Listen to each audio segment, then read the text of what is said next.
Oceanfront property owners across Oahu could soon have to give up the ability to build on a significant portion of their land.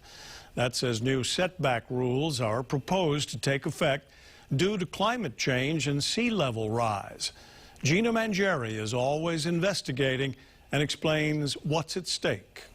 Honolulu County is advancing Bill 41, a setback measure that would be the island's first significant step toward managed retreat from eroding shorelines and a rising ocean level.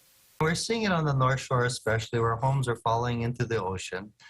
You know, we have to do something, right? Doing nothing is not acceptable. While many of those homes are in immediate risk, others are in front of very wide stretches of beaches, but the scientists know it's only a matter of time until many more homes like these are in peril. About 1 foot of sea level rise by mid-century, and then somewhere between 1.3 and 8 feet of sea level rise by the end of this century, with an intermediate scenario about 3.9 feet. And that was before a study this summer about Greenland's melting ice that accelerates the worst-case estimates. The Arctic regions are warming 4 times faster than the global average.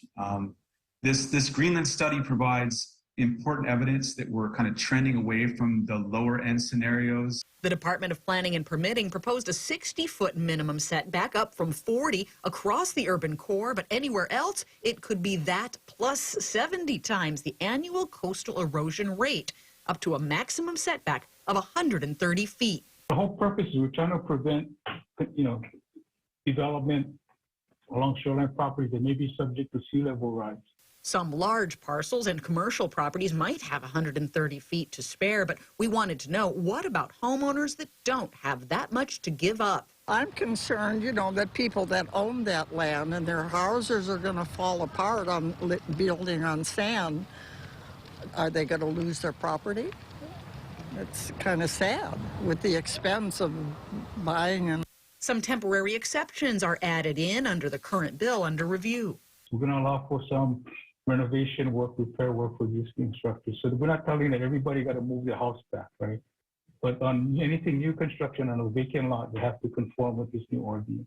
But there will be value limitations on even that repair work, and that could diminish property values. it might be worthless. It's very sad. And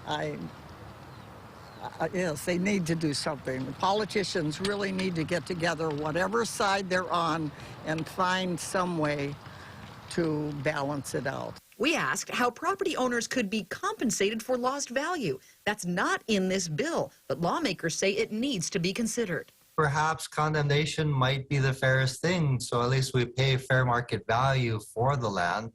But everything's on the table, and it's still in an early stages. And, you know, DPP floated the idea of allowing developmental rights up Mauka. But again, to me, that hasn't been thought through enough yet. We'll follow up after Wednesday's City Council hearing on the bill. Gina Mangieri, KHON2 News, always investigating.